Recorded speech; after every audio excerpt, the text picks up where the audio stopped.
Thank you, Sat. Good morning and welcome to the 2025 Discover Big Ten Football Media Days. Next week, our teams open training camp. In just 37 days from today, Rutgers, Minnesota, Nebraska, and Wisconsin will kick off their seasons and the first full weekend of a 2026 college football season. Among the 18 head coaches you'll hear from over the next 3 days, I want to especially welcome new Purdue coach Barry Odom to the conference. Thank you to our host, the Las Vegas Convention and Visitors Authority. This is the Big Ten Conference's debut in the city that will host our 2027 women's and 2028 men's basketball tournaments. This year, we're excited to announce new and expanded partnerships and platforms to strengthen our conference and deepen the impact of our corporate partners.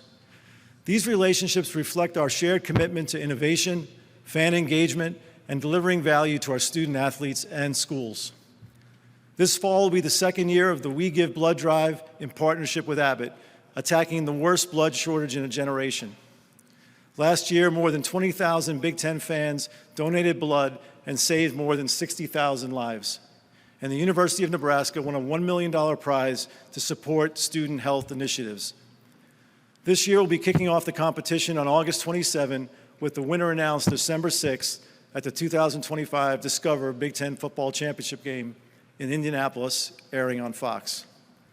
Last month, we announced a new collaboration with PayPal and Venmo that allowed our schools to securely and efficiently distribute payments to student athletes on July 1st.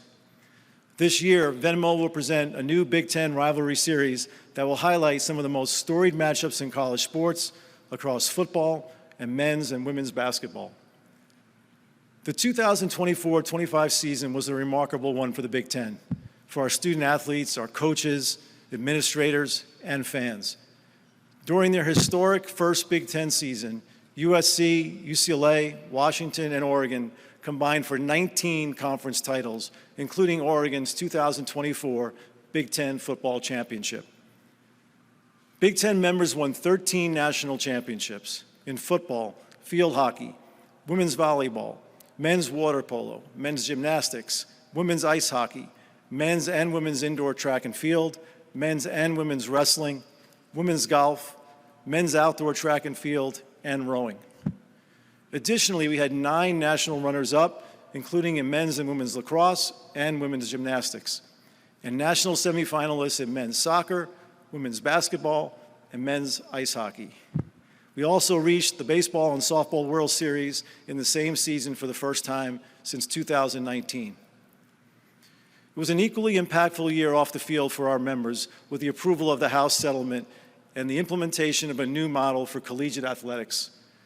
We continue to work with our colleagues in the A4 and throughout college athletics to ensure that the new model provides the intended benefits for student athletes while providing a sustainable, transparent, and fair system of competition. Our administrators and coaches have made it very clear we are committed to the new model. Now let's focus on football. The Big Ten played in 8 of the 11 college football playoff games last season, and we had both teams in the Rose Bowl quarterfinal game. On the way to their 9th national championship, Ohio State defeated the 9th, 7th, 5th, and top-seeded teams in the 12-team bracket, giving the Big Ten back-to-back titles. Last year, the 4 most viewed college football games of the season featured Big Ten teams, as did 7 of the top 10 and 12 of the top 20. Each of our 3 broadcast television partners, CBS, Fox, and NBC, had at least one Big Ten matchup with more than 9.5 million viewers. 21 of our games had more than 5 million viewers, and 40 had at least 3 million viewers. As for the 25 season, this week you will hear from our coaches and an outstanding group of players.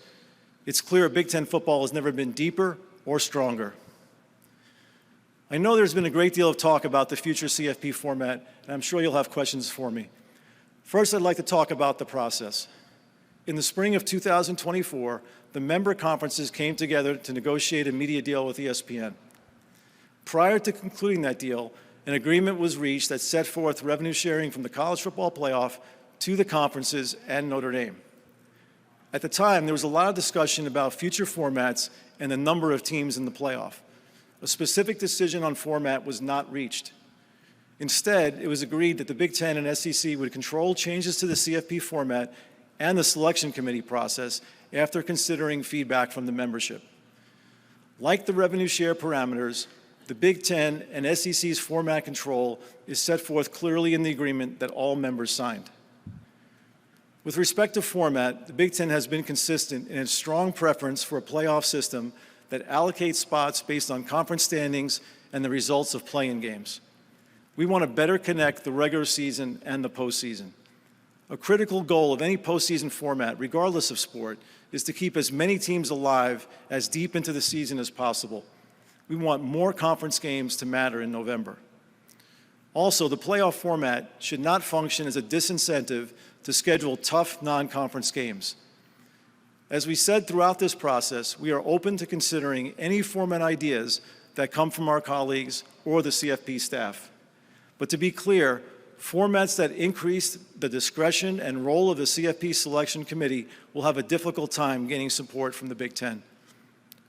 I want to leave more time for questions, so thank you all for being here, especially our 18 head coaches and 54 student athletes representing their schools. And as I said, I look forward to your questions. Thank you.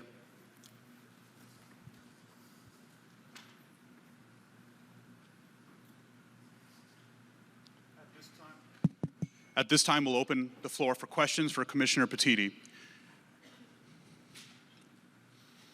On your right, Tony. There we go. Thank you.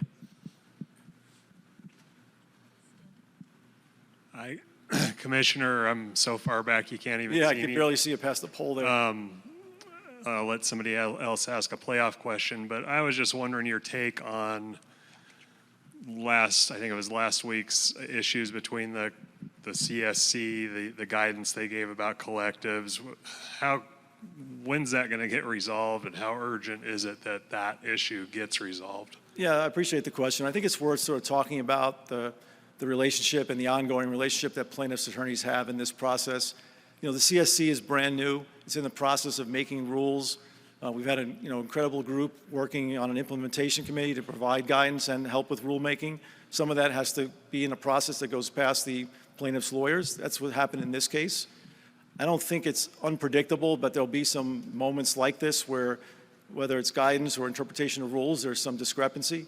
But I think what's happened over the last few days, based on talking to our general counsel and others, that they're working together to try to get to the right resolution on this and then to move forward. I don't think it'll be the last time that there's some issue that comes up in the process. Again, I think people have to be patient when it comes to the CSC. The settlement, frankly, came later than we expected in terms of its approval. We're grateful that Judge Wilkin chose to approve it, but it did, compress the time period. So there's a lot to catch up on, and there's a lot for, coaches and administrators to deal with. But, I don't think it's unusual when you have something this different that, there's going to be some bumps in the road to get to the right place. But I think everybody's committed to get there. On your left, Tony. Doug Maurice from Kings of the North. Is it a must in your mind that the power conferences play the same number of conference games? And if the SEC won't go to 9, would the Big Ten ever consider going back to 8? Yeah, so first, it's not a must. Each league will decide what they think the best conference schedule is for them. I think in a system where you have allocated spots, I think in talking to our athletics directors and coaches, I don't think we really care how many conference games any league is playing, because you're qualified off your conference standings. That's sort of up to you to run your own league and decide how you want to do it. But when you get to a system that's increasing the at-larges and increasing the work of a selection committee, that's when you need to understand how we're competing in the regular season. Look, at the end of the day, it's really simple math. With 18 schools and 9 we're losing 9 more games to start. And so at the end of the day, I think it's really relevant. So will we consider, more at-larges? Right now, I think the first thing is to really understand what everybody's doing in their conference schedule. But there's a second really critical part, which I mentioned in my remarks, which is what are we doing to get the selection process right? So I think those two things go hand in hand. First is how many conference games are we playing? And then secondly, what's the selection process going to be? People have talked about improving the committee's work. I believe the committee does a great job with what they have, and I've yet to hear any member tell me that more data will make the job easier. They have a lot of things in front of them. We went through a mock selection, we saw it. And so I just think those two things have to go hand in hand. First is the conference games, but again, if you go back to an allocated system, then I don't think we really care about how many conference games anybody plays. First row here, Tony, on your right side. There we go. Good morning, Commissioner. AP Stidham, AP as we see it. Commissioner, have you given any guidance to your membership about the allocation of the revenue share with regards to Title IX? Most people, when you read the stories, they discuss more to the football and the men's basketball, but have you had those discussions with your membership and any guidance along those lines? Yeah, there's been a lot of discussion. As you can imagine, the system was new. We've been working to sort of implement it for for basically more than a year at this point, since we made the agreement in principle to approve the settlement back, I guess it was last May of 24. I think consistently throughout everywhere, people are taking a market-based approach to how they allocate rev share. One thing about the way this system is built, there's no obligation to get to any number. What sports you choose to support, how you allocate the money among your student athletes, that's really a decision that's made institutionally. So in the Big Ten, what we focused on is letting our members make the decisions they think are right for their programs and right for their student athletes, and then continue to provide the benefits that we've been doing and the support for all of the teams. So really, it's an individual school decision about that. But I would tell you consistently, you're seeing more of a revenue market-based approach in terms of how the revenue share is allocated among members. On your far right. Stuart Mandel from The Athletic. Tony, when talking about CFP format, obviously you have a lot of constituents, coaches, ADs, and so on. The public, the fans, have indicated overwhelmingly they do not want a system where certain conferences get more bids than others. At what point, how much emphasis, if at all, do what the public want come into decisions like this? Well, first, I'll take issue with the way you're phrasing that. I don't really know. I'm not aware of massive studies with real research that have demonstrated that. It's not a scientific poll, but a poll I put on Twitter this morning, it was 76% for 5+11, 24% for the plan you guys want. Look, I think, we feel pretty strongly that fans will really gravitate to a play-in weekend. That, providing games that are do or die on the field will drive fan interest. Whether there's enough information that fans have in any one poll about what a new system will be, I'm not aware of how it was phrased or not. I just believe, and I'm talking to our league, the weekend that we're talking about, where you'd have championship games and across all conferences, meaningful play-in games. I don't see how that's a bad thing for college football, and I think fans will gravitate to it. In the middle, Tony. Good morning, Commissioner. Bob Akayeri with Reddit's College Football. You've talked about your concerns over subjectivity in an expanded playoff format like a 5+11. Do you feel there was issues with subjectivity in the committee this past season that leads you to that conclusion? I think it's been a really hard thing to do for a long time. I mean, you going back to the BCS and deciding who the two teams are, and then going back through the 14 playoff. It hasn't been easy. And I think I'm not going to comment on the last couple of seasons, but I think there are a lot of places who think it's also teams not getting consideration. I just think there's a lot of that. So the idea that I'm not going to point to any one school, whether it's in our league or outside our league, you can go back and look at the reaction when the rankings come out and who's invited and see all that yourself. But at the end of the day, I think there's been a lot of concern about how those decisions are made. I focus on that piece. How are we differentiating from teams that don't have head-to-head play, teams that don't play common schedules across leagues that do different things? And I think that's a really hard, tall order. And the point I will make is that every time you think about expansion, I think there's some sort of counter idea that it gets easier to make these decisions. It actually gets harder. More teams look alike. More teams are going to have 9-3 records. More teams are going to struggle in a conference road game. More teams might stumble in a conference home game. And some teams play tougher non-conference schedules. At least, and there's also just the evolution of how you go through the season and how you move across. So I just think that those decisions are really difficult to make. And I know this has been the system that we've used for a really long time, but I have a hard time believing expanding it that will make these decisions easier. Thank you. On your far left. Adam King, 10 TV. There's a report out that you wrote a letter to the NCAA about the Michigan sign stealing scandal. Curious whether the letter happened or not. Do you believe that that should be put to bed, that the punishment that you issued is strong enough and that the investigation should be closed? Yeah, well, the first part, I'm going to confirm that we did submit a letter. It's not uncommon in proceedings for a conference office to weigh in on. So I'm not going to address what the contents of the letter we sent are. And because it's an ongoing process, I don't think it's appropriate for me to comment about whether it's enough or not while there are individuals deliberating. I don't think that's the right thing to do in the process. Look, I will say, having gone through this, one thing to point out is I think when you think about the CSC and the discipline and what we're trying to build with the new entity, having an enforcement mechanism that just is faster is a priority, one that reacts more quickly. This is a system we have now. It's been in place for a long time. It functions the way it was built. But I do think there's this consensus among our colleagues that whatever we're building for the enforcement piece that's going to live inside the CSC, that it's got to be there. It's just difficult to be still talking about this, almost on 2 seasons after. So I think everybody agrees that that part of the process should change. Thank you. Just a reminder to please state your name and affiliation clearly into the microphone. Tony, standing in the back on your right. Oh, yeah. There you go. In the back, Commissioner.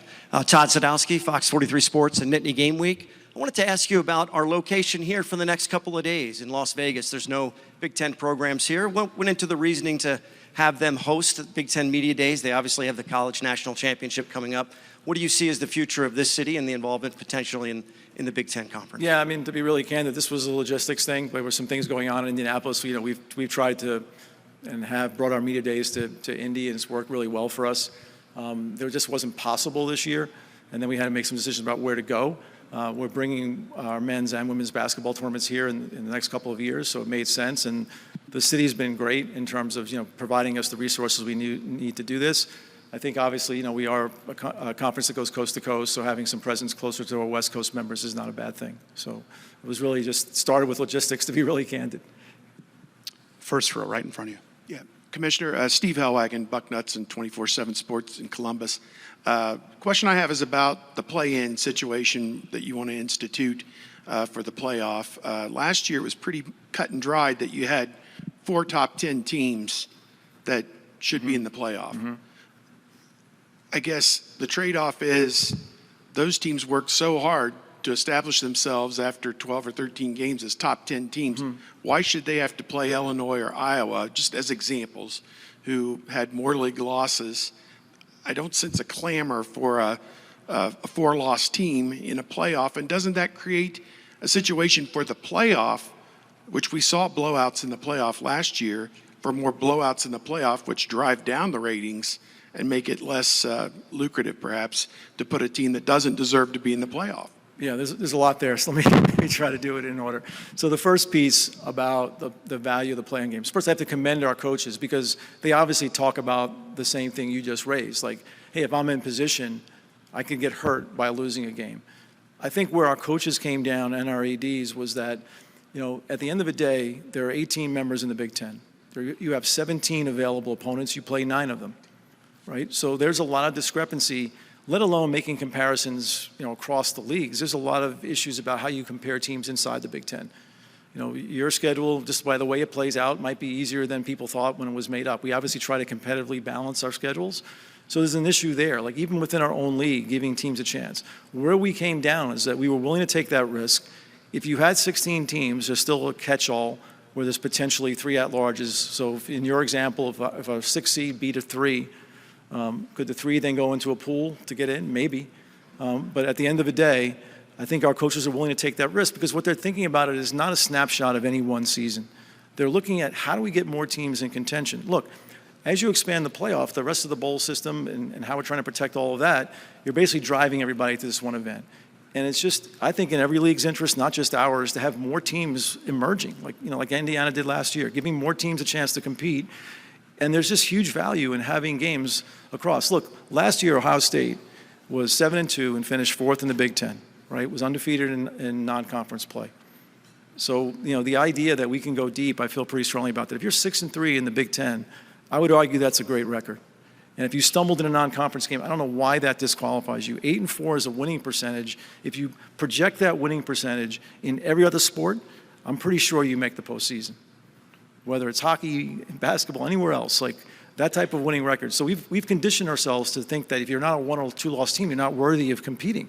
There are plenty of teams in professional sports who qualify for the playoffs who can't get past the first round game. That's okay. They still get to play. We'll figure it out on the field rather than sitting in a room. Tony, front row on your right. Kenneth Berry, Touchdowns and Tangents. Good morning, Commissioner. Morning. Obviously, it's pretty hard to outdo a national championship.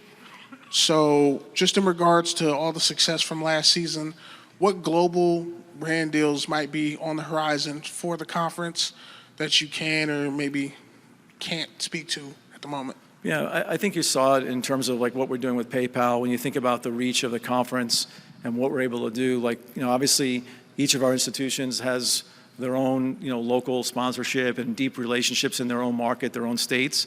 But I do believe that you're going to see this sort of change in that the reach that we have allows us to do those types of deals. And I think you should expect to see more of that and making it more of a priority for the league across, because we have tremendous reach. We drive large audiences, incredible passion. College athletics across is driving more interest than ever. So we feel like we're in a good position to expand those relationships. Far back on the right. Nicole Auerbach, NBC Sports. Tony, as you mentioned that the Big Ten and SEC have control over this decision with playoff expansion, at their media days last week, a lot of talk about at-large models.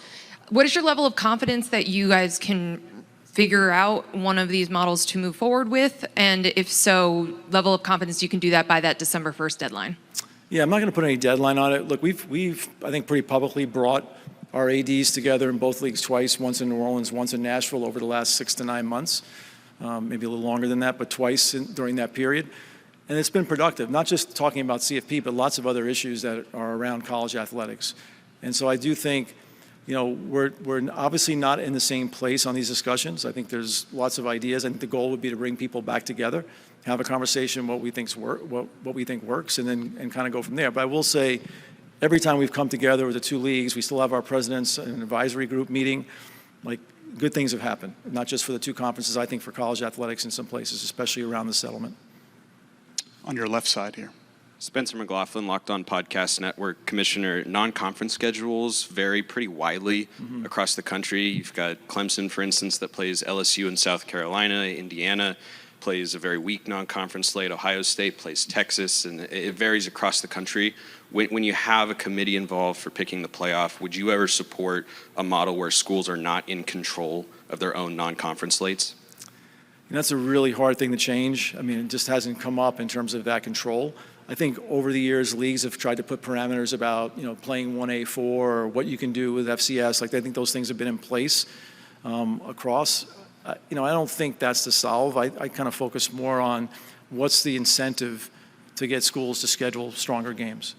And those are some of the things we've talked about with the SEC in the season. I think fans want more of those games. I think there's been some writing like, well, those games won't mean anything if you're qualifying off your conference. I disagree with that. At the end of the day, you're still playing for seeding and straight seeding. So if you had a system where you're qualifying off your conference record, winning or losing a tough non-conference game could affect seeding. Plus, in the models we're talking about, there's still some at-large picks left. So I think we got to focus on the right incentive. You're starting to see games being dropped. I think there's a running concern among coaches, and you'll hear from our guys, and whether they cover this or not, where does winning a big non-conference game help you more than losing a non-conference game hurts you? Like, that's the sentiment. Like, what's the right way to measure that? And also, a lot of these games tend to be played early in the season, and you don't quite know who your team is at that point. Like, look at teams move up and down across the season. Teams get healthy. Some teams are unlucky. It just really depends. So I focus more on let's create an incentive to schedule more of them naturally, and because I don't think we need rules to do it. Tony, on your right side.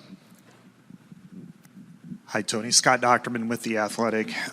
Your colleague with the Southeastern Conference has touted his conference as the best in the country and produced materials to suggest their strength of schedule is better than even, in some cases, a 9-game schedule with the Big Ten. How do you agree with him on that, or do you disagree on that? And also, Indiana was much maligned last year for its schedule. However, the results were the results. What do you say to that, and what do you how do you discuss the SEC? Yeah, I'm going to start at the back, talking about Indiana's schedule. Look, when Indiana's schedule was made, on their schedule were the two teams that played in the championship game the season before, right? They played Michigan and Washington both at home, won both of those games.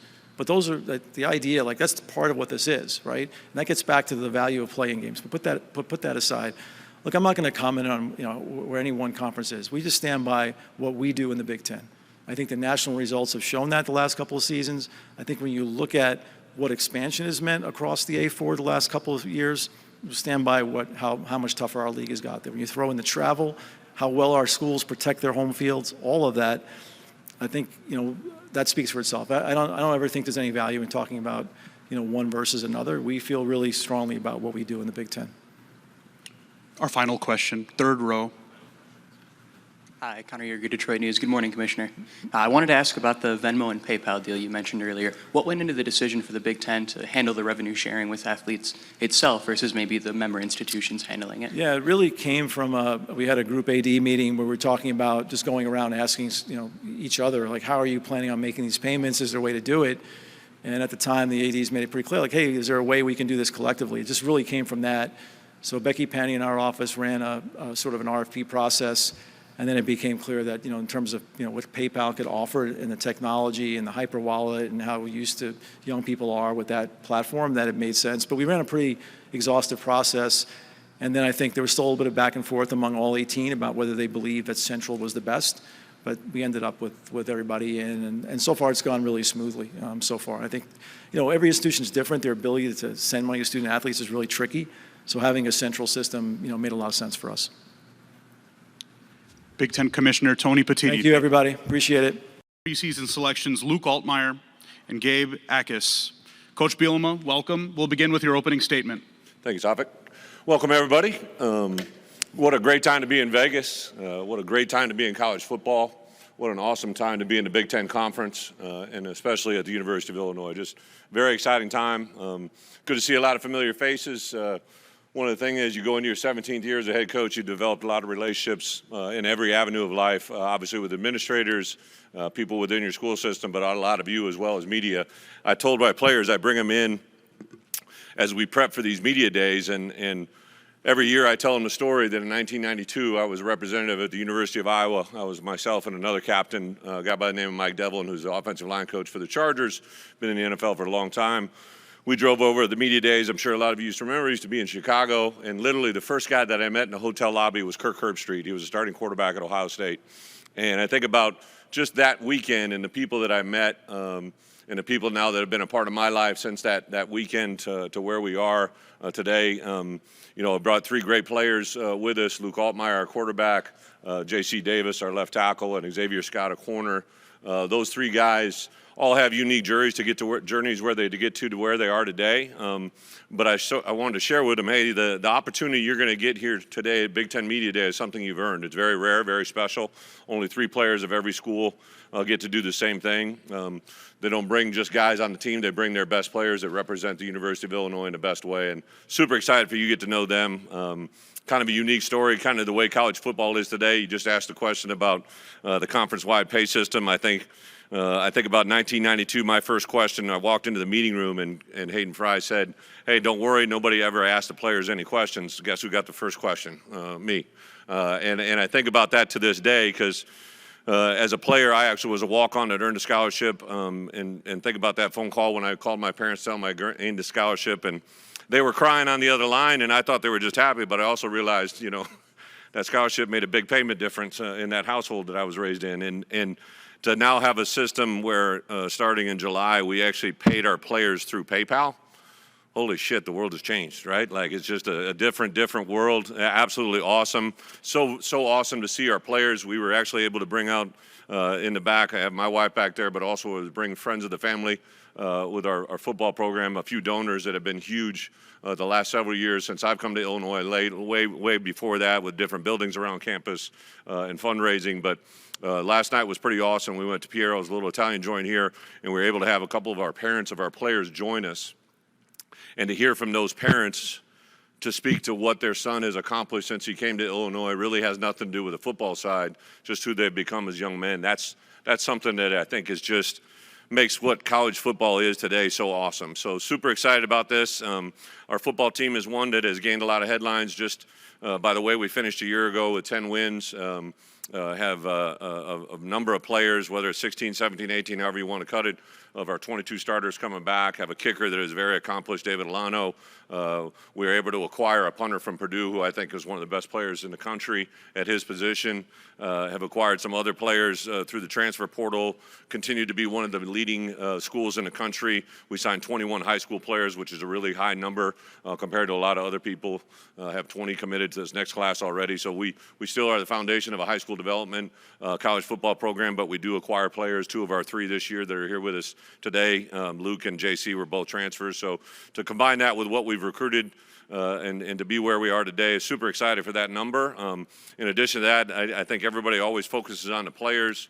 And as a head coach, we get a lot of attention, but the true work gets done by our coaches, our 10 assistant coaches, and our support staff, my strength and conditioning staff, my medical staff, our training staff, our nutritional staff. We got Bret Moore here with media, Pat Pearson, the creative department heads in our building. Just the amount of volume of work that goes into building a football program, and more than anything, Josh Whitman, our athletic director here, I walk a daily walk with him on this journey at Illinois football. He not only obviously played at Illinois, played very, very well, played 4 years, 2-time academic All-American, which is absolutely unbelievable. Played in the NFL for a number of years, went out and practiced law, came back, and is now, in my opinion, the best athletic director in college football, in college athletics. So just so many things to be excited about.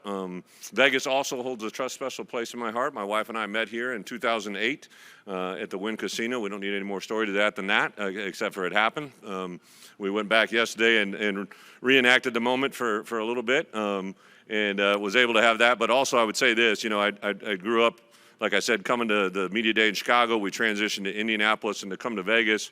When I sat down with our players to go through the events, they were so excited to be here in Vegas, and I think it's just another great indicator of college football and how much it's evolved. I heard a question earlier from a gentleman here in the front row about his view on what he thinks the playoff should be. Obviously, Tony answered the question, the SEC answered the question, the ACC answered the question, the Big 12 answered the question. The great thing is the question is very relevant, and it's awesome because the college football has never been where it's at.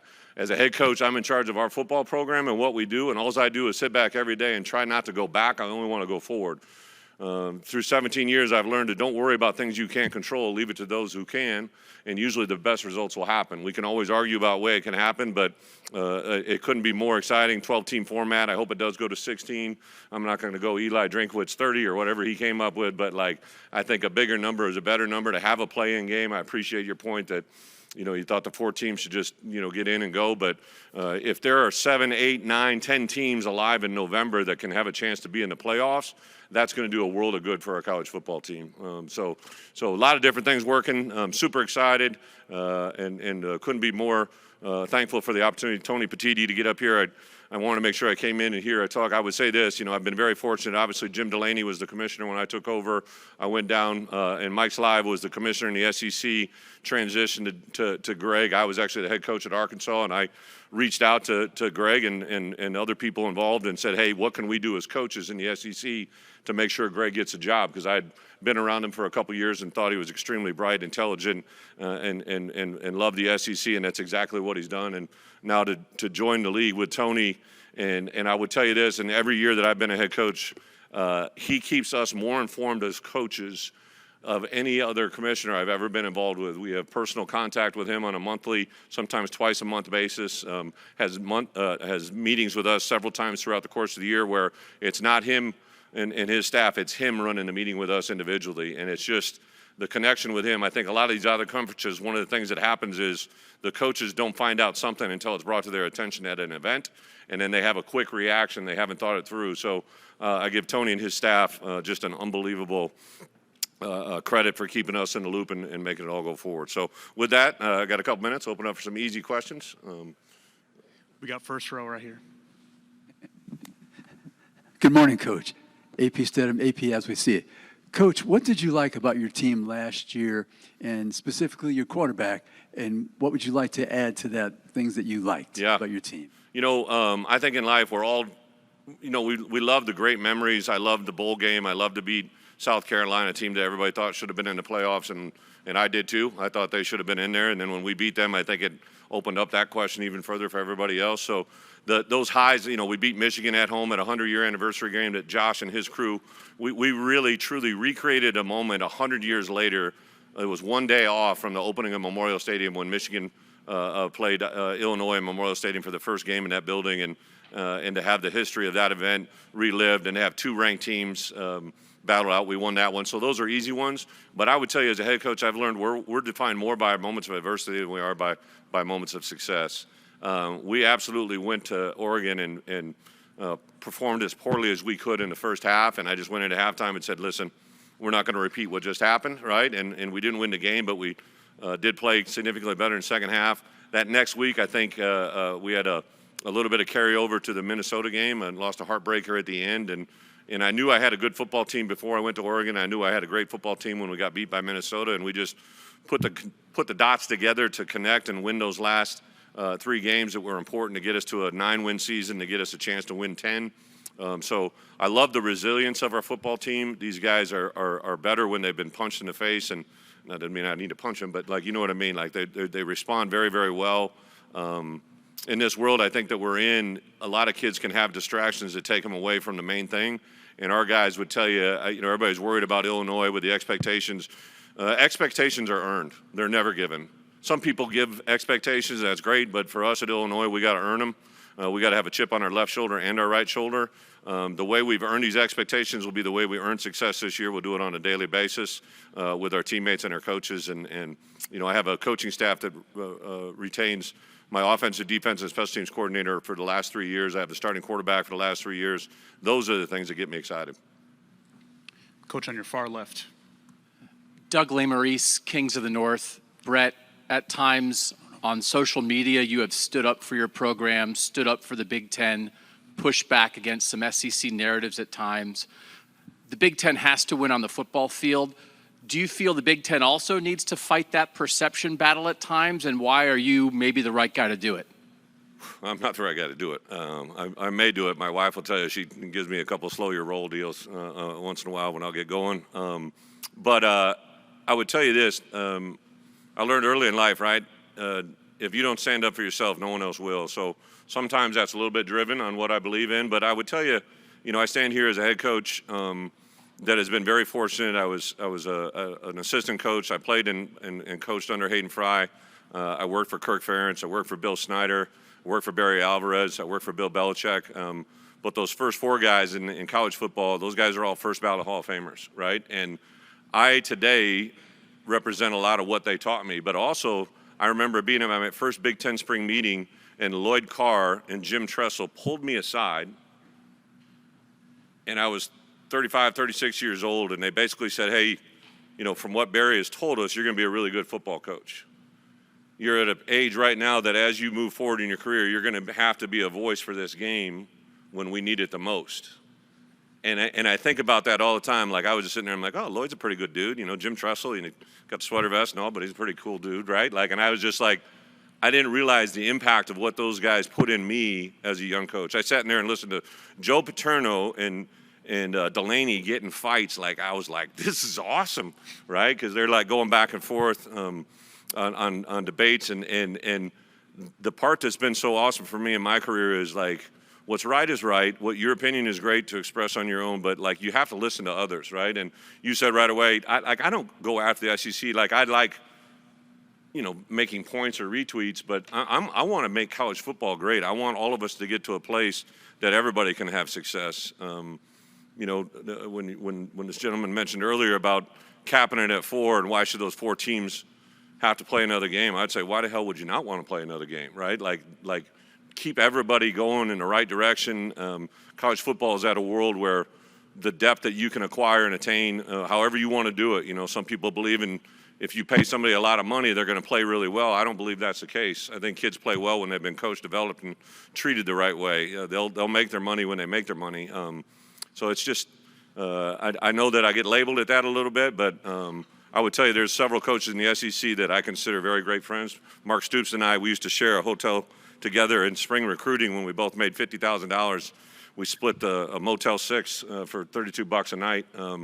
so that we could keep our per diem money, right? And when he got his big contract, I know I got a little bit of one now too, but I said, man, come a long way since Motel 6, right? So some of those guys are my best friends and respect the hell out of who they are and what they are. Coach Bielema, thank you so much for your time. Thank you. Appreciate it. ILL. Thank you all for coming out and covering us. First, want to thank Commissioner Petitti for everything he does for our league. This has been the most transformational time in college athletics, maybe in the history of college athletics, and I feel very confident in our leader in how he handles our business as a conference. Also like to welcome our president. We have a new president, William Tate, who has come to join us from LSU, and very excited about that. Had a chance to meet with him. He had a chance to address our football team, and it was great. And can't wait to work together with him. And I want to thank our board chair, Amy Towers, for her tireless work in making sure that we have a president who's going to do a great job for our university. So today we bring three great representatives of our football program. Ethan Kalikmanis, our quarterback, who's transferred in and has become literally the leader of our program, and this is definitely his football team. Wide receiver Ian Strong, who I think has just grown consistently since he arrived, and this will be his third season with us, and is, I think, an excellent football player and a great young man. And then linebacker DJ Jabomi, who is from Canada, came down, a great story. DJ came down to go to one of our football camps and drove down from upstate New York and didn't have a hotel room, so he, his coach, and two teammates slept in a car in late July. And he went through our camp and did a great job. We offered him. We brought his family down on a visit immediately, and he started with us in training camp a couple weeks later. And now to be standing here at Big Ten Media Days and DJ be representing us, it's a great story. An excellent football player, and even better young man. So those guys, thrilled to bring them out here to represent our team and our program. I'd also like to thank our coaching staff. Really, I'm indebted to them. They do an unbelievable job. Kirk Shiraka, our offensive coordinator, who's now going into his third season, has done an unbelievable job leading our offensive staff. And I'd like to welcome Rob Smith back to Rutgers. He and Zach Sparber will be co-coordinators on defense and have done a great job getting everybody up to speed this spring and summer. And then Eddie Allen, who handles our special teams, does a great job. So leading our staffs and them leading our players. Also, in this new day of college football, I'd like to recognize we have two assistant GMs. Assistant GM for finance is Jordan Walkstein, who's done an incredible job putting all the financial end things together. And then our assistant GM for personnel, Eric Josephs, who's been in that role with personnel since we arrived, but now has additional responsibility. So can't thank them enough. Again, after all the changes that are going on in college football, it still comes down to a few things, right? Getting prepared, being tough, and then go putting it on tape. And that's what this team, I think, has done a great job of doing so far in this offseason and summer. And I can't wait to coach them. This will be my 37th year coaching. I've never been more excited about doing it. I feel like I did when I was 25, and can't wait to get this thing underway. So with that, I'll open it up for any questions. Thank you, Coach. On your right side, second row. Good morning, Coach. Jacob Worthing, KRUI. Coach Schiano, Rutgers returned to bowl contention in 2024 with disciplined defense and ball security principles with just 2 fumbles and 7 interceptions all season. With some returning starters and a sharper focus on creating takeaways, what specific areas are you targeting this offseason to push the program from good to constantly elite? Well, that's a great question. And for sure, the ball is the program at our place. So, there's a huge amount of emphasis on that. You know, we came back to Rutgers, and this will be our 6th season back. You know, we were dead last, and we could hardly see it from there. So it was a tough start, but we've kind of step by step climbed our way to the middle of the league. But I didn't come back to do that. I came back to win the championship. And, you know, that may sound funny to some that have followed college football, but that's what we're going to do. I can't tell you when that's going to happen, but that's why we're back. And I have the staff to do it. We're constantly getting better and better players, and we're constantly growing as a program. Our fan base is growing. All the things that you need to climb the ladder, and that's what we do. We just come in every day and try to get a little bit better. Can't have any backslides. Got to keep getting better and better, and eventually you'll get there. And that's really what we focus on.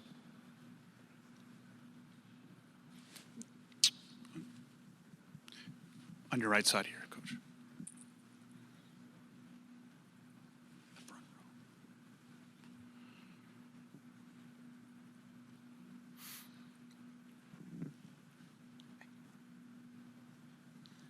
Kenneth Berry, Touchdowns and Tangents. Morning, Coach.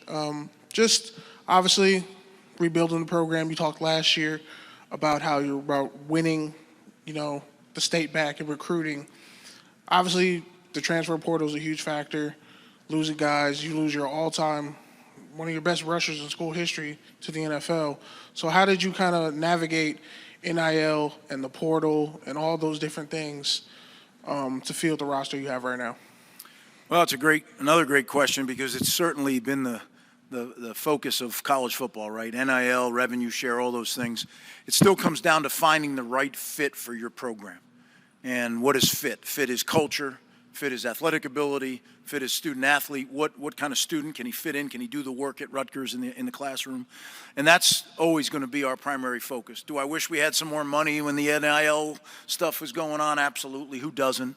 But at the end of the day, players and families are going to entrust us with their sons if they know they're going to be treated well, they're going to develop not only on the field but off the field, and that's what we can promise. I can't tell them if they're going to start. I always tell players, well, where do you see me? Well, a year from now, I see you being the guy that's on our team. And if I'm promising someone else at that time that they can come in and start, how does that make you feel? I tell them, you come in here and earn it at Rutgers. That's what you need to do. Everything is earned, nothing is given. And I think we have a bunch of guys, a team full of those guys that understand that and that do that every day. We have to be very, very careful when we go into the portal. At a place like Rutgers, you need to make sure your culture is the driving force. So if we're going to bring a guy in from the transfer portal, not only does he have to be able to help us right now, but he has to be a cultural fit, because if you're recruiting the good players in the transfer portal, they're going to help you. But if they help you and they're not a cultural fit, they're going to lead people in the wrong direction, and we can't have that. So I think our staff and the people I mentioned, Eric Josephs, Jordan Walkstein, our whole coaching staff have done a great job identifying the players that are a great fit for our football program. And I feel very confident in the guys we got in the portal. I feel really good about the guys we've recruited, and I feel really, really good about the guys that are in our program. So that's the mission, to keep upgrading little by little, net upgrades, until you have a championship football team. First row here, Coach. Coach Lynn Harrington with Stay Alive in Power 5. How you doing today? Doing well. How are you? I'm all right. So you being like a veteran coach, being around for years, like you said, what's your thoughts on college football with the salary cap, with the revenue sharing and everything? What's your thoughts on that? Look, I think college football is in a great place. And I know a lot of people like to moan and groan about things that are different, right? We need to just let things settle down and figure out if what we've done, what the court system has done, is it going to allow us to kind of find a level where we can go out and perform, where we can go out and have the kind of teams and programs and leagues that we want to have. I think tweaking things too early, let's see how it works out right now. We did a lot. Let's settle down and see how this works. I know with the CSC, there's a lot of things that are talked about. All those things are great, and they need to be taken care of. I forever have believed that players should be paid. I always felt it was an injustice that players didn't receive some form of compensation, whether it was a stipend or whatever it would be. I'm thrilled where we are right now. I think that there needs to be some fine-tuning, but not major changes right now. Let's see if this will work, and if it doesn't, then a couple years from now, let's change it then. But I think college football is still incredibly popular. You know, the fans love it, the players love it, the coaches love it, and I can't wait to get started. Coach Greg Schiano, thank you so much for your time. Okay, thank you, guys. Thank you. Good to be here. Exciting time, getting ready to start camp. Always great to be on the roster, especially when your first year was 1983 and you're into your 40-some odd years of coaching. I'd like to thank Tony Petitti for his leadership, Pam Witt and Scott Dolson for their commitment to the Indiana football program. So year one's in the books. 126 years of Indiana football. Best season in Indiana history. Number 1 out of 126. So I think staff continuity has been a big part of our success through the years, regardless of where we've been. And kudos to them. With the 10-0 start, this staff holds the distinction of being the only staff in NCAA history to start the season 10-0 at 2 different schools, and did it in successive seasons, back to back. So I get questions, how are you going to sustain it? We're not looking to sustain it. We're looking to improve it. And the way you do that is by having the right people on the bus, upstairs in the coaches' offices, downstairs in the locker room, having a blueprint, plan, and process, high standards, expectations, never lowering your standards, day-to-day plan, highly structured and organized organizational discipline to improve in critical areas, which usually have to do with player development, scheme development, program development, and create those intangibles entering the season. Consistency, day in, day out consistency is huge so that we can play fast, physical, relentless, smart, disciplined, poised, not affected by success, not affected by failure, and never ever satisfied until the game is over. This year's team has a lot of nice pieces. I would use that term, pieces.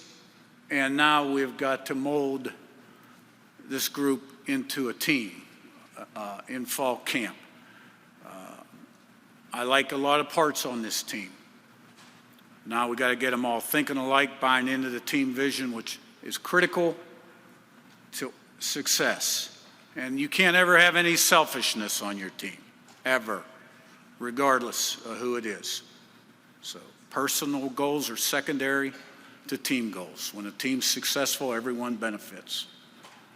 So we've got a blueprint, we got a plan, we try to improve it, our methods, but for the most part, continuity and staff, everybody thinking alike, understanding what needs done and how we do it has been the key to the drill. So excited for this season, got a good Big Ten schedule, and it'll all be done between the white lines. Okay, talking season will end here soon, and then let's play the games and see where it stands at the end of the year. So let me open it up for questions. Go ahead. All right, Coach, first row on your right side. Good morning, Coach. AP Stedham, AP as we see it.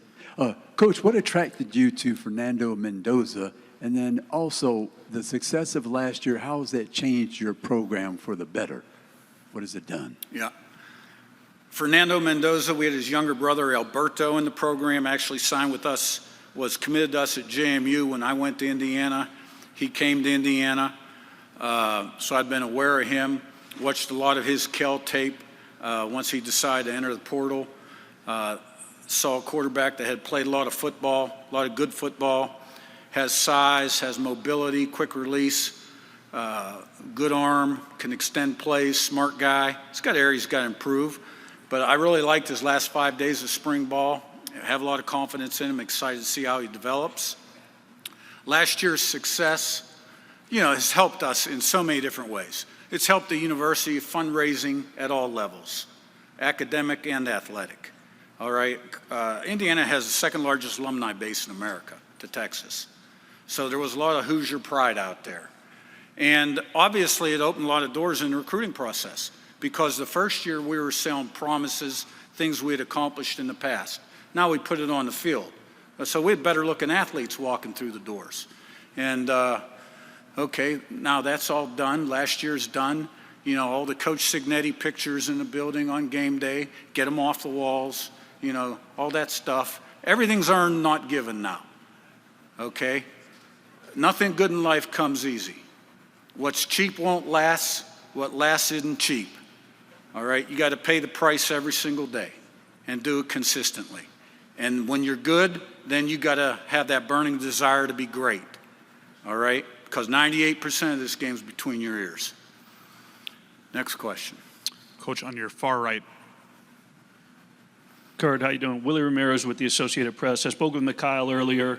He talked about the standard that you just spoke of, and last year, getting everyone to buy into to what you brought over from James Madison. This year, how much do you rely on those returners, the leaders that have followed you, to sort of help teach that philosophy and teach that standard, and sort of become coaches under the helmet? Yeah, well, you know, it's a top-down approach. Everything starts with me, trickles down to the assistants. They're in charge of their room or their area. All right? You can never have enough good leaders on your football team down in the locker room. There is a small contingent of JMU guys still on this team that's played really good football for a long time, that has the right stuff and leads in a positive way. Those guys are invaluable. But we have other guys on our team that are good leaders. You know, Coogan coming in from Notre Dame. Carter Smith, our left tackle. I mean, I could name 10 or 12 guys that have potential to be really good leaders on our football team. And, you know, you win with people. And because the season is not a sprint, it's a marathon. And, you know, you got to be able to handle success. You got to be able to handle failure. You got to do the right things off the field. You got to stay away from the landmines. You got to pick other guys up when they're down. But you got to have consistency and performance game in, game out, week in, week out, especially when you're successful. Right? You can't have the warm fuzzies, become complacent, begin to hate the things that got you to where you are. All right? That stuff's not hard. Those are things that aren't talked about very much, but to go the distance, those are the things that you've got to thrive and be good at. On your left side, Coach, in the middle. Spencer McLaughlin, Locked On Podcast Network. Coach, you guys recently announced that you canceled a future home and home series with Virginia. Can you talk about what went into that decision and why you think that's in the best interest for your program and the fans? Yeah, you know, that was a scheduling philosophy that began before I was hired, but I did sign off on it upon being hired before our first season, okay? And look, here's the bottom line, okay? We picked up an extra home game, and we play 9 conference games. You know, the 2 best conferences in college football, any football guy that's objective will tell you, is the Big Ten and the SEC, all right? 12 of the 16 SEC teams play 3 G5 or an FCS game. 12 of those teams play 36 games, 29 G5 games, and 7 FCS games, and 1 less conference game. All right? So we figured we'd just adopt SEC scheduling philosophy. You know, some people don't like it. I'm more focused in on those 9 conference games. You know, not only do we want to play 9 conference games, okay, and have the 4-4 championship, the playoff format, okay, we want to have play-in games to decide who plays in those playoffs. You know, championship weekend, let's play 3 versus 6 and 4 versus 5. You want to decide that on the field and make sure everybody's strength of schedule is what it needs to be? Let's make everybody play 9 conference games, and on championship weekend, 3 will play 6, 4 will play 5. And there's still room for another at-large in that format. And why shouldn't the Big Ten have 4 AQs? Because Ohio State actually finished 4th in the conference at the end of the season. Indiana and Penn State were tied for 2nd. They won the tiebreaker. Ohio State won the national championship. Okay? You want to put the best teams in the playoff, give the best leagues the AQs, but make them earn it with play-in games. And we wouldn't be opposed to Big Ten SEC regular season games every year. We need to standardize the schedule across the board if we want to have objective criteria for who should be in the playoffs and who shouldn't, and we need to take the decision-making off the committee to some degree. Second row here. Good afternoon, Coach. Jacob Worthing, KRUI. Coach Cignetti, your first season culminated in an 11-1 season and a CFP berth. A meteoric rise in just 14 months. You've already talked based on the standard a little bit.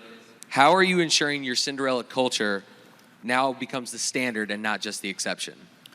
Hey, look, the theme of this year really is humble and hungry versus noise and clutter. Okay? Humble and hungry. If you're humble and you're hungry and you got that fire burning inside your belly and you're committed to high standards, okay, and the leadership has a good plan, structured, organized plan that's going to lead to your development and team development, then you're going to reach your full potential, okay?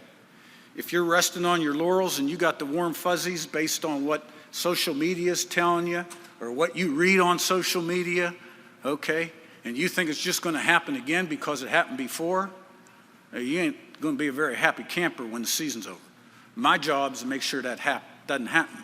Now, I'm really good at a couple things, all right? I know I got to improve in a lot of ways, but I'm really good at keeping the main thing, and being a watchdog for complacency and stomping it out. So when we go to camp, we get ready for that first game, these guys will be thinking like we need them to think. First row on your right side.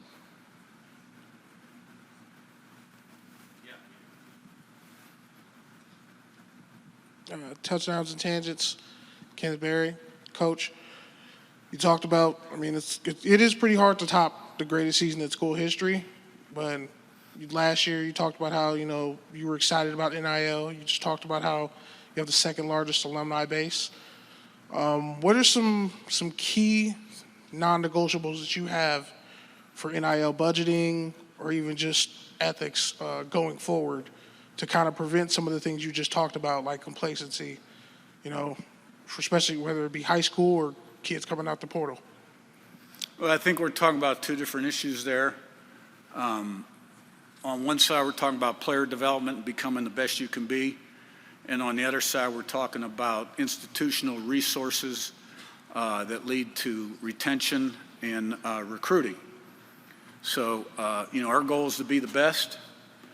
This is a great league. There's some schools in this conference that have great tradition for a long, long time and have some incredible resources. My personal goal is that we're in the top third of the conference when it comes to resources in all areas that are critical to program success. Okay? Now, the landscape is still changing as we speak today. You got to be light on your feet and nimble. And at some point, hopefully, down the road, this thing will settle down and we'll have clear rules and regulations on how we operate. Coach, thank you so much for your time. Thank you. It's great to be here in Vegas for Big Ten Media Day. First of all, I want to thank Commissioner Petitti and the entire Big Ten staff for putting on such a first-class event out here in Las Vegas. I also want to give a special shout out. I think my boss is back there, my new boss, Jim Smith, our new athletic director, who's here with me today. So if you got a lot of questions, you can ask Jim. He's back there to take those on for you. He's really hit the ground running. I can say this. Jim's hit the ground running, is already working hand in hand with our program and myself to help us elevate every part of this program and what we do here at Maryland. Elevate's a big word around our program. It's a word I've been using since December 1st when, as I like to say, the church doors opened up. A year ago, we didn't meet our standard. We didn't meet the expectations that we created for ourselves. But there's still a lot of positive momentum about our Maryland football program. We won bowl games 3 of the last 4 seasons. We saw 6 players selected in the 2025 NFL draft, the 4th most in the Big Ten, 11th most nationally, which to me is a testament to the staff and development of our players. We're continuing to elevate that talent. We've embarked on recruiting the best 2 high school recruiting classes that we've seen in the history of Maryland football. And half of those guys that we signed were able to enroll and early participate in our winter and spring programs, which gives us an opportunity to see those guys as early as possible. We're also investing heavily in all the different parts of our program, our player development, our sports performance, all those areas you'll see. You'll see upgrades at CQ Stadium affectionately known as the Shell. Lastly, I'm really excited about the 3 young men that I brought here with me, which, you know, when you look at the guys that we brought to Vegas with us, it's very similar to what this landscape of college football looks like. First kid, Jalen Husky, is a kid that transferred into our program a year ago, and we asked him to switch positions mid-season. He went from starting at corner to moving to the free safety position due to injuries, and he's worked really hard and eventually became one of our most productive players in our program, and now has taken on a leadership role. He actually just got back from Selma, where he did the Pettis Bridge walk, and we'd like to thank Commissioner Petitti and all those people that made that trip possible for our guys to go down and experience. The next player, Isaiah Wright, another transfer that we expected a year ago to help us, and he tore his Achilles doing summer training and was unable to help us. But when you look at the impact that Isaiah has had in our program, even though he withstood an injury during the season, you'll understand that leadership doesn't have a time stamp on it. Leadership can happen in a day. It can happen, and we often define leadership with having a positive impact on others. And even though he dealt with the blow of not being able to play a year ago, when I looked at the impact that Isaiah Wright had on our program, even as an injured first-year transfer player, I knew that he was the right kind of guy for our program. Last but not least, Daniel Wingate, a player that I'm really, really excited about. Daniel was a guy that probably wasn't as heavily recruited as his skill set has shown us to be. He was a guy last year as a true sophomore that I saw take on a huge leadership role, not just on the football field, but in our locker room, and has been a very productive player, a DMV kid that made the decision to stay home, and has been key for us in us trying to build this program and put it back on track. When you think about our team, here's what I'll tell you. This, for me, is kind of a year of what I like to call vulnerability. One of the greatest characteristics you can have as a leader is the ability to be vulnerable. And I'll tell you, a year ago, Coach Locks lost his locker room. And for me to stand in front of a group of media and tell you that I lost my locker room, and it wasn't because I wasn't a good coach. It wasn't because they weren't good players, because we were better than a 4-win team. But what we had to do is we had haves and have-nots for the first time in our locker room, and the landscape of college football taught me a valuable lesson. And that valuable lesson is it's important for me, even in the midst of this change, to continue to educate our players on the importance of what playing for something bigger than yourself is all about. And I can tell you that if I've got to put my desk in the locker room this year, I will. And I expect our team to show up, play hard, and probably one of the most exciting things is if you ask me what kind of team we have, I don't know yet. And that's a good thing. And that's a good thing because as a coach, sometimes we feel like we have to have that answer. Well, I've got fall camp. I've got about 25 practices in July and August to figure it out, and feel very confident with the changes and the elevation of our program that we'll put a product on the field that we can all be really excited about. And so with that, I thank you, and I open it up to any questions you may have. Coach, first row on your right. A few questions here.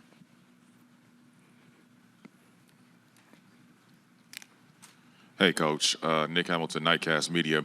Wanted to ask you, you alluded to as far as losing your locker room at one point, but obviously you still got it back. What is the difference, and when do you know the difference is between being a coach and being a teacher when you have to manage so many different personalities within the locker room with yourself and your coaching staff? Well, great question, and to be honest, there is no difference between being a coach and being a teacher, in my opinion. I've always tried, and this is why losing the locker room a year ago for me was really personal, because it's bigger than football, and it has been for me. I would have never dreamt of a kid that grew up in the South Side of Washington, D.C., having an opportunity to coach at the place as a kid I grew up rooting for and worshiping. I mean, I loved everything about Maryland. I still do. I enjoy the job I have. But I can tell you last year was tough on me as a coach because for the first time, those really strong relationships were questioned because I had to decide whether to pay a freshman coming in or take care of a veteran player that helped me go to 3 bowl games and have success and do something that hadn't been done in 130 years in the history of Maryland football. And it was hard to do both. And so what I've decided now is if you come to Maryland and you look outside of our locker room, there's a sign. And that sign reads, you can leave your Louis belts, your car keys, and your financial statements outside of this locker room, because when you enter those doors, we'll all pay the same price for success or failure. And that's really important for me. And that's what last year was about for me. But that's also why I'm excited about this year, because I don't know what kind of team I have just yet, but I know that they're really talented, and it's a matter of them playing for something bigger than themselves, which we're in the process of developing that type of culture. Coach, straight ahead. Good afternoon, Coach. Mike Makita, Reddit CFB. Mike, what's up? Good afternoon. I wanted to ask you about your thoughts on playoff expansion and whether or not there's a situation in your mind that would be the ideal playoff scenario in terms of numbers and expansion. Thank you, Man, Curt Cignetti, I was back there. I heard Curt, man, he had this whole thing mapped out. So whatever Curt said, I agree with. Curt's got that thing figured out. No, I mean, that's Tony's job. I want to stay within my lane. I have some thoughts. Obviously, I've spent time in a lot of leagues, ACC, SEC, Big Ten. I got a lot of faith in Tony and the administration, including my president, who I think is leading the athletic part of the Big Ten, that they'll figure out the right mix. I think it should be handled on the field. It should be handled based on your body of work. I don't think it should be as much on the committee. So, but I'll let the powers that be. I'm more focused on building a brotherhood in that locker room in Terpsville, figuring out how to win the first game, and I'll let all the other stuff kind of be taken care of by the people above my pay grade. On your right, Coach, first row. Kenneth Berry, touchdowns and tangents. Coach, obviously you lost a lot of great players to the draft. Essentially everyone you brought to media day last year. So know something, huh? Yep. So when you look at that quarterback room, obviously bringing in Justin Martin from UCLA, how do you, as you say, you're trying to, redefine the character of the team, but how do you also hold the quarterbacks to the incredibly high standard that you're used to having? Yeah, that's a great point there. We've had some quarterbacks that have come through, and I had the fortune of having Talia Tagovailoa for 4 years, 4 seasons there, and he left here as the Big Ten all-time leading passer. But when you look at the quarterback locker room or the quarterback room today as it stands, really, really excited about it, and a lot because I don't necessarily know what I have. I equate that quarterback room a lot to, and I just was telling Tony in the back, a lot like when you have the baby in the crib and you throw the snake in the crib with the baby. The baby doesn't know that a snake is bad. And that's kind of what those quarterbacks, when the new guy in Justin that's never played in the system, Malik, who's been much talked about, and then you throw in Christian Martin, who a lot of you guys are surprised by what you saw Christian do in the spring game, but I wasn't. He's a guy that a year ago traveled with us as a true freshman every game, and I thought he had the right tools. And so, Pep Hamilton, who I brought in as my OC, one of my closest friends in his business, has done a tremendous job in preparing these guys. And I'm really looking forward to getting into fall camp, having an opportunity to really see these guys and how they perform and who gives us the best chance to score points. And I think they all three are very similar in their skill set. All three have great size, big arm to be able to take advantage of all parts of the field, while also being really athletic enough to make plays with their feet if need be. And to me, the great thing about the Terps this year, in my opinion, is the fact that we're young and we don't know what we don't know. And I've had a lot of fun with teams like that, and I'm looking forward to this one. Second row on your right. Good afternoon, Coach. How are you doing? What's up? What's your name? My name's Jacob Worthen. I'm with KRUI. Coach Locksley, after a meddling November stretch left Maryland teetering late last season, you still rank them on the top 55 coaches nationally and boast recruiting momentum. How do you reconcile that strong off-season profile with the urgency to close out games, and what's the corrective plan entering 2025?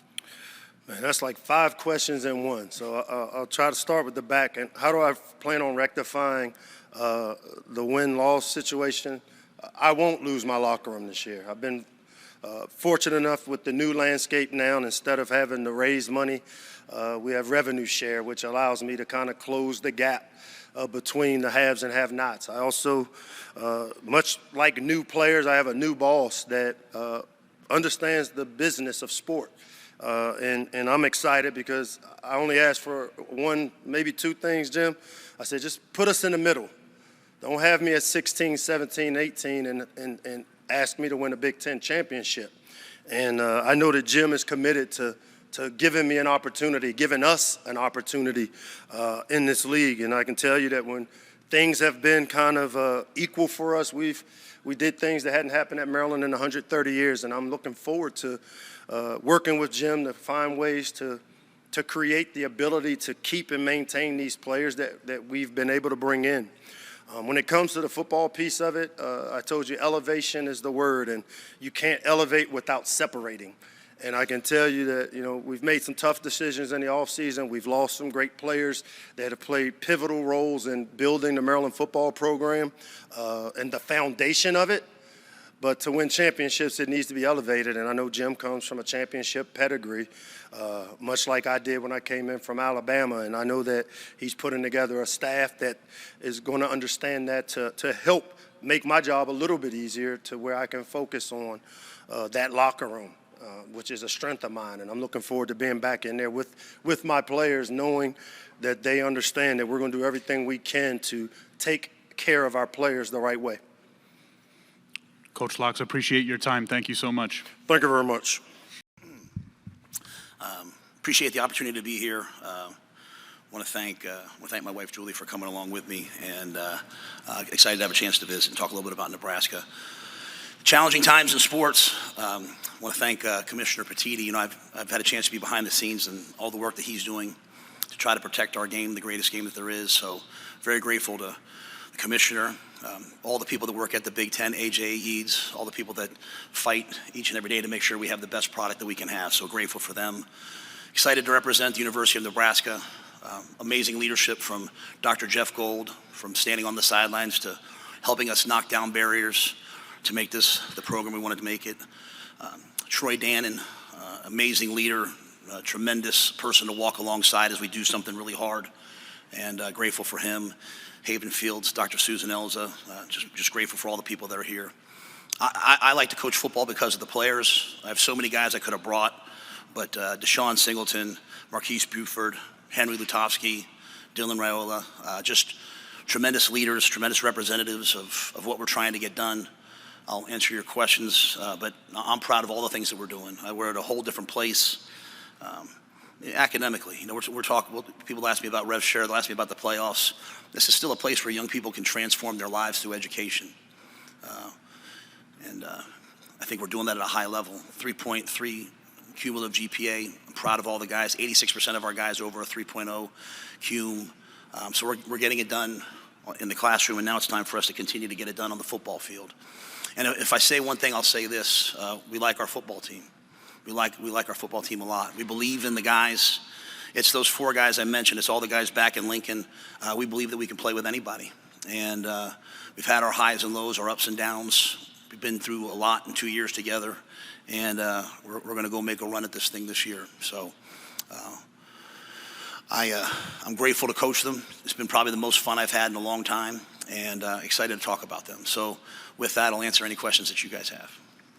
Coach, we got a few questions on your right side, first row.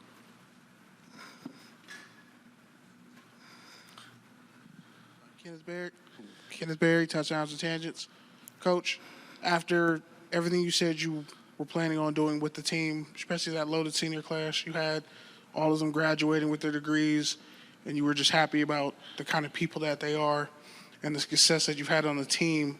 With this year, how do you kind of reach the younger guys to let them know that it has to go further than that?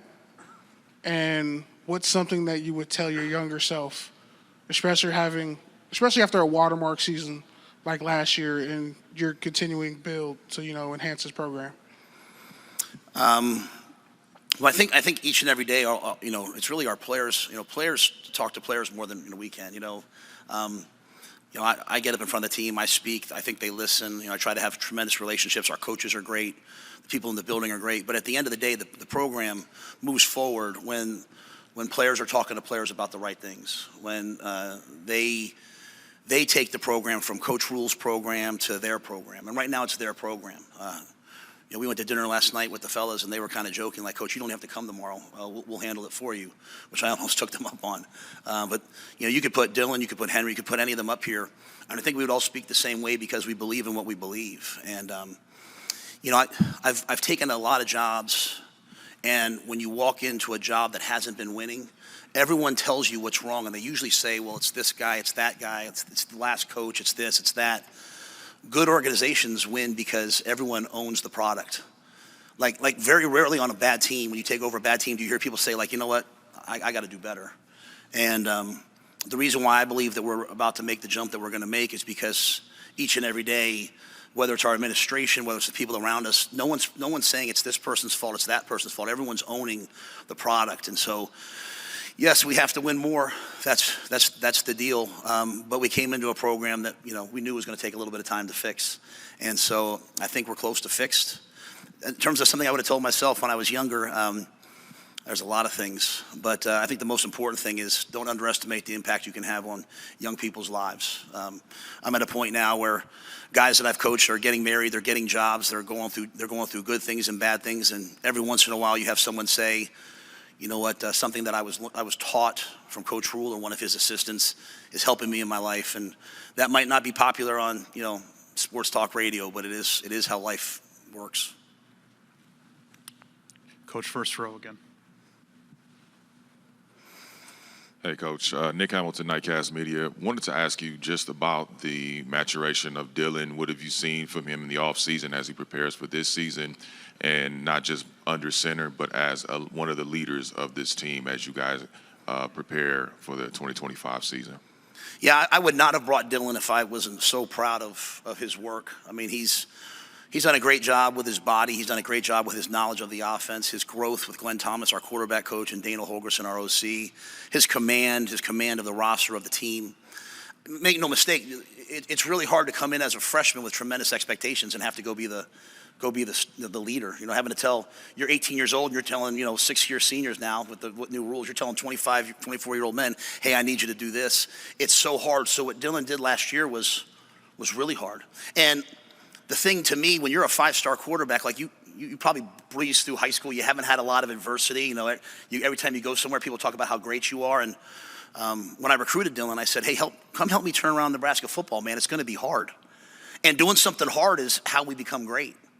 And if not, you go somewhere, you go play on the best team in the country, which is pretty cool. And every once in a while they need you to make a throw to win the game, and then you go to the NFL and the worst team in the worst city drafts you, and now you have to deal with all this adversity. I said, come to Nebraska. It's going to be hard. There'll be adversity. You'll be frustrated sometimes, but we will eventually do something great. And what I've seen from him, his maturity is he now embraces when he's frustrated. He embraces when things aren't going well, and he's the one, going back to the ownership I talked about, instead of saying like, well, this guy's got to do better, this guy's got to do better, man, he puts it on himself. He says, I'll fix this. So I think our team is going to play for Dylan, and I love coaching the kid. Young man. German from The Athletic. Matt, the challenge of having 3 new coordinators in permanent roles since the end of last season, how have you seen that play out through these spring and summer months, and what's your comfort level with those guys in comparison to where it was a few months ago as you start camp next week?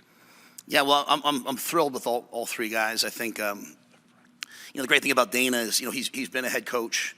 He knows the challenges of being a head coach. He has the loyal. I always feel like when guys have been a head coach and they go back to being an assistant, their comprehension of loyalty to the program, to the head coach, changes. I mean, it's so hard to sit there as the head coach and make these decisions and have everyone be like, well, we should do this and we should do that. So Dana's elite in that, and I think my trust in him, where I bring a lot to him. I sit in his office like, hey, what do you think we should do here? What do we think we should do here? Eck just brings a ton of energy and belief. I think our guys believe so much in what we're about to do special teams wise. And then, I think John, the great thing was he was in the system. So, he knows what we've done, but he has so much knowledge from his time in the National Football League. He had the #1 secondary in Buffalo, I think, for like 5 years. And so his ability now, it's been an adjustment for him probably coming to college. And, you're not just coaching pros now, you're training guys. And so training and teaching guys, he had a chance to do that as a position coach. And now as a coordinator, I think he's done a wonderful job. He's meticulous. He's got some great guys there with him. He's got Phil Snow right there by his side. A guy that people don't talk about enough is Rob Dvorak. Rob's been with us every stop. Rob's going to be a coordinator someday. He's a special coach. But he knows all sort of the history of everything. And so we just have great people, and I'm blessed to down Corey Campbell, Kristen Coggin, the people down, Mitch handling sports science. Like, there's some days I walk in and Mitch, I don't know what my job is, other than to recruit and go be a part of the players' lives. So the coordinators are going to do a great job. I'm very pleased. Coach Lynn Harrington, Stay Alive in Power 5. How you doing today? Good. How are you? I'm all right. So I know you're very familiar with Jack Hoffman, who passed earlier this year. And a couple of days ago, you did the Team Jack run with the team. Is there going to be any special dedication for the season to Jack coming up? I don't want to preempt our people that handle all that. So obviously, we've always had a game honoring Team Jack, and I'll let them announce that at their time, kind of how they want to do things. But thank you, though.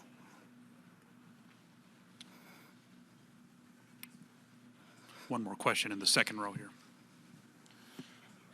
Jacob Worthen, KRUI. Coach Rhule, Nebraska achieved bowl eligibility and won the Pinstripe Bowl, but close losses in special teams remain concerns. As you continue rebuilding, what fine-tuning are you emphasizing in tight game execution and confidence building for 2025? Yeah, I think we lost a lot of those games because we just weren't good enough. I think it's just sometimes a great storyline to say, hey, you know what, close loss here, close loss. I mean, and there's some of it, but our focus has been on just improving as a team, because they don't all have to be close. Some of those games, why don't we win by 14? I saw a different mindset from our team in the Pinstripe Bowl. We were up and they came back. We had to make a couple plays. Dylan made a play. Ramir Stewart hit a power to win the game on 4th and 2. And what I saw for the first time was not a lot of panic. But that panic comes from when you don't think you control what happens. When you're listening to all the outside narratives and we should be doing this and we should do that. And finally the team grows up. It's what people always ask me about year 3. Finally the team grows up and they're like, well, I got to go make the play, and I got to go pick the ball off, and I got to go block the punt. And none of those special teams errors were coached that way. And so we take ownership of it, don't get me wrong, but it's a much different feeling when you walk in with a bunch of guys that now they know they're good. And some of them, they're the same players. They're just good because they're a year into the system. And that 250-pound guy is now 280-pound guy. So I'm an incrementalist. I believe in just getting a little bit better every year. I got great news. Nothing that happened last year carries over into this year, and that's a good thing, right? The Iowa loss at the end of the year was really, really probably painful, but sometimes it's the pain you need. It's the pain that spurs you forward in the offseason when, guys get a little bit complacent, and there's no complacency at the University of Nebraska right now. Our guys all understand that we've got good enough players. Well, we have an excellent roster. We're fast, we're explosive. We've got veterans where we need to. We're good on the lines. We've got great coaches. But we're going to have to go perform. And that performance comes from guys owning it and not listening to anything else, not listening to the guy in the locker room complaining, shutting all that up and saying, hey, Husker football, it's about performance. It's about us going out there and getting it done. And so that's why I mentioned the classroom. That's why I mentioned the growth of these guys. You see a team that understands that. So I look forward to the first close game. I look forward to seeing our guys execute in it. But it's not something out here. It's about getting young people to be a little bit better each year, recruiting good players, and I think you'll see a good team this year. Coach Rhule, thank you so much for your time. Go Big Red. I want to start off by, recognizing Commissioner Petitti's work and what he's doing in terms of the new landscape here in college football and making sure that the Big Ten are leaders. And I think it's a challenge that he's taking on and doing a great job of. So I want to thank him for all his hard work there. And I want to thank Buckeye Nation for all their support currently, but even over the last year. And I said it before, it takes everybody. And we have some of the best fans in the world. And I certainly don't take that lightly, all the support that we have and the support that they give to our team. I want to thank our families, families of coaches, families of players, wives, all of our support staff who work so hard behind the scenes to give us an opportunity to go do what we love. They're a big part of what we are, and they're the rock and foundation of our program. Last year, the national championship was certainly the cherry on top, but to think back on our team and this past year, we had 1,000 APR score. We had over 95 guys with 3.0 GPA, and so we're very proud of continuing to make sure that guys understand that when they come to Ohio State, they're there to win championships, but they're also there to be students and there to be well-rounded in everything that they do. But Texas game is 39 days away from right now, and the team that we have currently wants to leave their own legacy behind, and they made that clear a week after the national championship game. And some of the comments that they made, and we've said it before, we're not defending national champions because we're not defending anything. They can't take the trophy away. We're looking to attack and win a championship with this team, and so that started in the off season, and it's continuing in through July. I think we've had a great off season, but now we need to have a great August as we head into this first game against Texas. The three guys that we have here are tremendous young men. I told somebody before, we were checking into the hotel, and as we were checking in, the woman behind the desk said, "Is there someone 21 that can check these three guys in?" I said, "Yeah, I'll do it," because Caleb, Sonny are both 20, and Jeremiah's 19. So when you get around our guys, and especially these three, you just realize not only how talented and special they are, but what great young men. And I think all three guys are a great representation of what it means to be a Buckeye, and they've shown great leadership. As we change and shift the landscape moving forward, I can't say enough about our AD Ross Bjork, our president Ted Carter, and how their alignment with the football program has been very important to our progress as we move forward, and we look to find out and move where the next step's going to be. And every year it's different. I think it was 4 years ago that I was here when I said, I think in about 5 years we won't recognize what college football looks like. I think that I was right off the field. I think I was wrong on the field. I think the product's as good as it's ever been. I think the athletes are better than they've ever been. Teams are great, certainly here in the Big Ten and across the country. But off the field, it's just very, very different. It's constantly changing. And so, that's where great alignment will be very, very important. I think we're very well positioned here at Ohio State moving forward, and I want to thank them for all their hard work. It's an honor to be the head coach at Ohio State, and I don't take that lightly. My family, my children really don't know any different. This will be my 9th year at Ohio State and the 7th as the head coach. And so, it's something that, I appreciate and my family appreciates. And so don't take that very lightly. So certainly here to take any questions you guys may have, and go Bucks. Coach, on your right side. Bill Rabinowitz, Columbus Dispatch. It's rare for a sophomore to be here. Obviously, Jeremiah Smith's not a typical sophomore. Right. As great a year as he had last year, what's the next step for him? Yeah, he's had if you look at him, you've seen him, Bill, where, he's gotten bigger and stronger and faster than he was last year.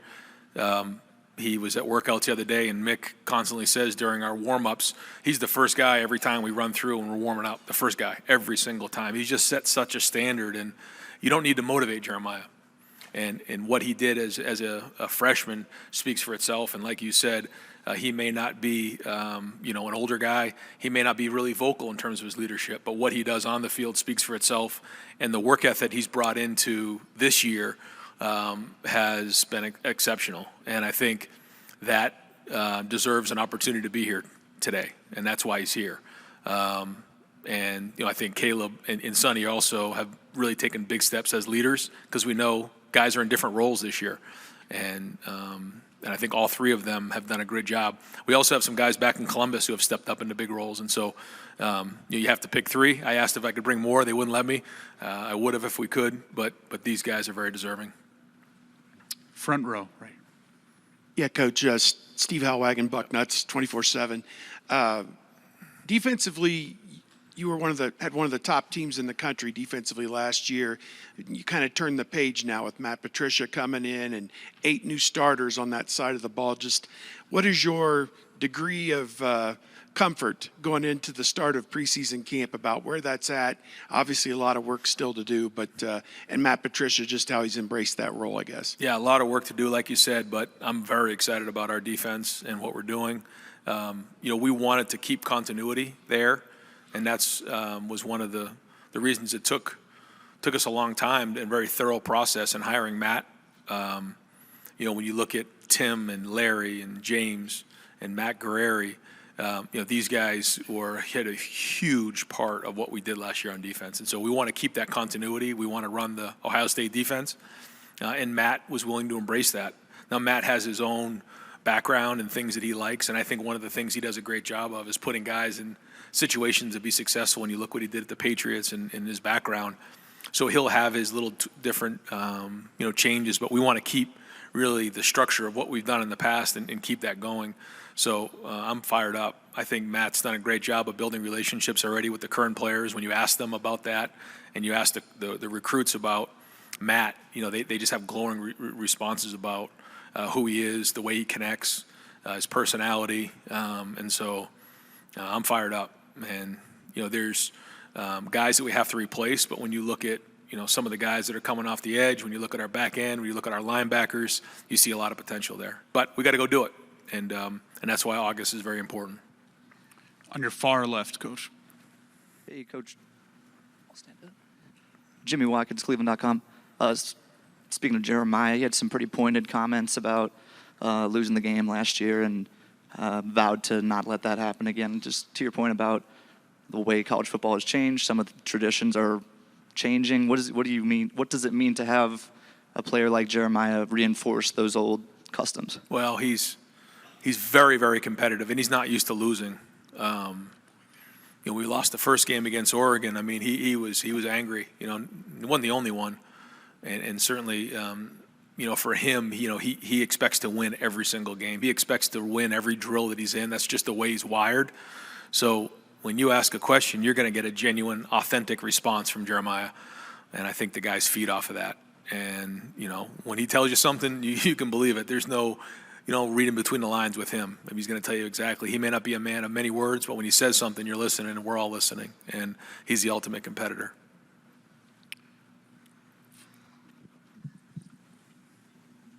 Joey Kaufman, Columbus Dispatch. Ryan, toward the end of spring, you called the quarterback competition between Julian and Lincoln is pretty neck and neck. After the summer, where do you see those two guys competing? Yeah, same, because it's hard to make any progress unless you're actually on the field playing football. But I think both guys have gotten stronger.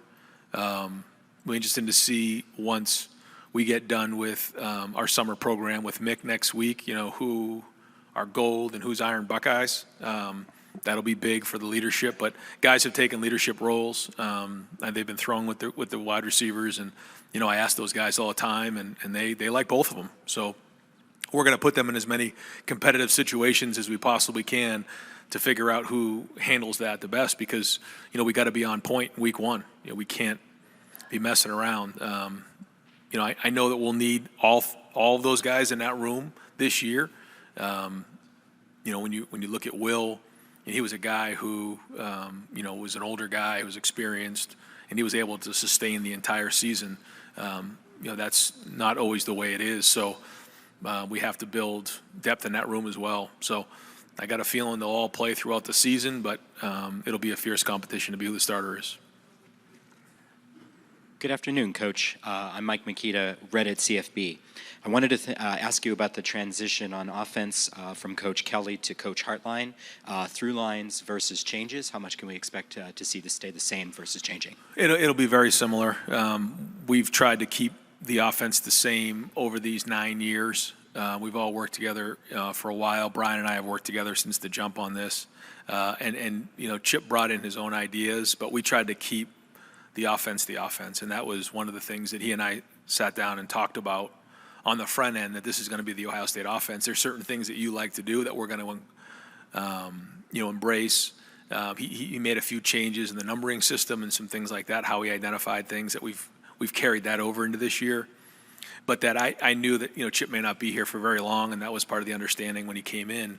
But that when he left, he can't just all of a sudden, have a whole new offense. And so that's important. And I watched, from afar, Coach Saban do that, when he was at Alabama, just, have different coordinators move around. And so whether it's the offense or the defense, we want to have continuity year after year, even though a coordinator may leave, to create stability long term. So it's the same way as we're doing on defense, but then on offense, it'll be the same way. Tyler Bowen brings in a different, background. That was part of the hiring process too at the offensive line, was to make sure that we had somebody with coordinator experience to work with Brian to help with the run game. Brian's strength is in the passing game, and I think he's really grown. He's grown from a really good player to a really good coach, and now the next progression is to become a really good coordinator. And I've said this before, I think being a coordinator, the easiest thing to do at times is call plays. The challenge is the organization of the scripts, of the staff, of the individual drills, making sure that we're putting players in a position to be successful, maximizing our personnel, making adjustments in game. Like, these are all the things that are very important as a coordinator. So I think that's just a natural progression for him. Working hand in hand with Tyler up front, I think, is a good combination. I'm excited to see their work this season. Yep. Coach Day, thank you so much for your time. You got it. Thanks, guys.